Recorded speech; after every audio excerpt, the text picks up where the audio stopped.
Sekjen DPP PD Perjuangan tegas menyatakan sikap-sikap politik partai menentang upaya-upaya yang merusak demokrasi. Anda menyaksikan Breaking News Kompas TV langsung dari DPP PDIP pasca ditetapkannya Sekjen PDIP Hasto Kristianto sebagai tersangka oleh KPK. Statusnya akan ditanggapi oleh perwakilan dari PDI Perjuangan. Kita akan dengarkan bersama, nampaknya sudah siap dirilis pernyataannya.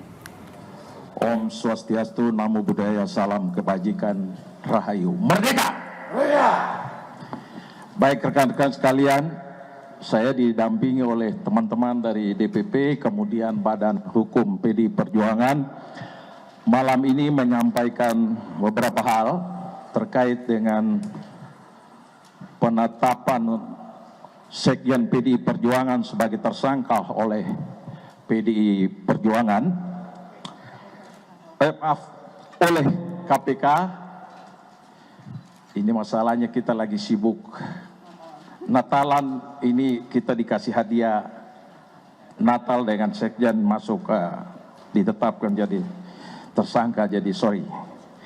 Nah, sebenarnya peristiwa ini mengkonfirmasi apa yang disampaikan oleh Ibu Ketua Umum pada tanggal 12 Desember bahwa partai akan di-out pada rencana Kongres nanti. Jadi ini sebenarnya penegasan. Jadi penetapan Sekjen sebagai tersangka hari ini semakin mengukuhkan keyakinan kami orang partai bahwa oh ya ini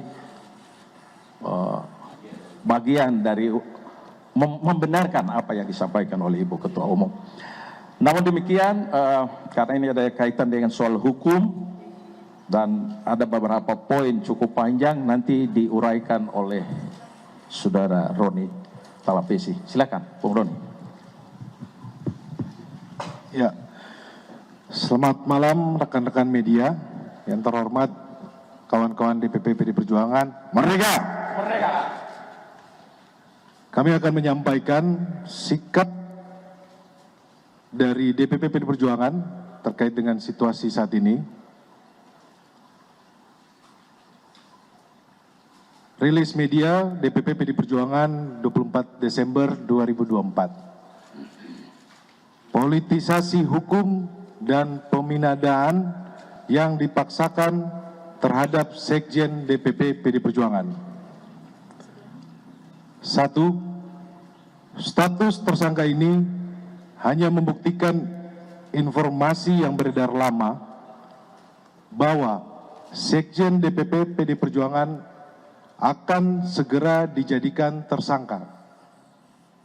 Hal ini juga sudah pernah disampaikan Sekjen DPP PD Perjuangan dalam podcast Akbar Faisal beberapa waktu yang lalu. Kedua, kalau kita cermati lagi, pemanggilan Sekjen DPP PD Perjuangan ini dimulai ketika beliau bersuara kritis terkait kontroversi di Mahkamah Konstitusi tahun 2023 akhir. Kemudian sempat terhenti, lalu muncul lagi saat selesai pemilu, hilang lagi. Kami menduga memang kasus ini lebih terlihat seperti teror terhadap Sekjen DPP PDI Perjuangan. Dan keseluruhan proses ini sangat kental aroma politisasi hukum dan kriminalisasi. Beberapa indikasi yang dapat dilihat antara lain, pertama, adanya upaya pembentukan opini publik yang terus-menerus mengangkat isu Harun Masiku, baik melalui aksi-aksi demo di KPK maupun narasi sistematis di media sosial yang patut dicurigai dimobilisasi oleh pihak-pihak tertentu yang berkepentingan. Kedua, adanya upaya pembunuhan karakter terhadap Sekjen DPP PD Perjuangan melalui framing dan narasi yang menyerang pribadi. Ketiga, pembocoran surat pemberitahuan dimulainya penyidikan atau SPDP yang bersifat rahasia kepada media massa publik sebelum surat tersebut diterima yang bersangkutan. Kami menduga ini adalah upaya cipta kondisi untuk mendapatkan simpati publik. Semua dapat dilihat dan dinilai oleh publik. Ketiga, kasus suap Harun Masiku telah bersifat ingkrah atau disebut berkekuatan hukum tetap, dan para terdakwa bahkan sudah menyelesaikan masa hukuman. Seluruh proses persidangan mulai dari pengadilan tipikor hingga kasasi tidak ada satupun bukti yang mengkaitkan Sekjen DPP PD Perjuangan dengan kasus suap Wahyu Setiawan. Keempat, kami menduga adanya upaya pemidanaan yang dipaksakan, kriminalisasi, mengingat KPK tidak menyebutkan adanya bukti-bukti baru dari pemeriksaan lanjutan yang dilakukan sepanjang 2024. 5. Dugaan kami pengenaan pasal obstruction of justice hanya formalitas teknik hukum saja. Alasan sesungguhnya dari menjadikan Sekjen DPP PD Perjuangan sebagai tersangka adalah motif politik, terutama karena Sekjen DPP PD Perjuangan tegas menyatakan sikap-sikap politik partai menentang upaya-upaya yang merusak demokrasi, konstitusi, juga terhadap cawe-cawe penyalahgunaan kekuasaan atau abuse of power di penghujung kekuasaan mantan Presiden Joko Widodo.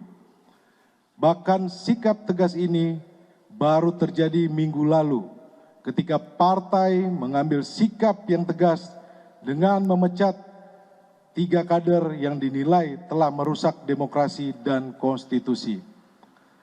6. Politisasi hukum terhadap Sekjen DPP PD Perjuangan ini juga diperparah dengan bocornya SPDP kepada media massa yang seharusnya bersifat rahasia, yang harusnya hanya diberikan kepada pihak terkait. Ketujuh, PD Perjuangan dan Sekjen DPP PD Perjuangan telah dan akan selalu mentaati proses hukum dan bersifat kooperatif. Kedelapan, PDI Perjuangan lahir dari cita-cita besar membawa republik ini berjalan di atas rel demokrasi dengan prinsip negara hukum yang adil dan transparan. Yang terjadi saat ini adalah politisasi hukum. Kesembilan, penetapan Sekjen DPP PD Perjuangan ini mengkonfirmasi keterangan Ketua Umum PDI Perjuangan Ibu Megawati Soekarno Putri pada tanggal 12 Desember 2024 bahwa PD Perjuangan akan diaut-aut atau diacak-acak menjelang Kongres ke-6 PDI Perjuangan. Terima kasih. Terima kasih Bung Roni. Rekan-rekan wartawan, terima kasih banyak.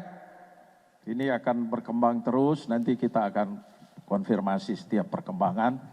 Selamat malam dan selamat merayakan Natal 2024 dan Tahun Baru 2025. Merdeka! Terima kasih.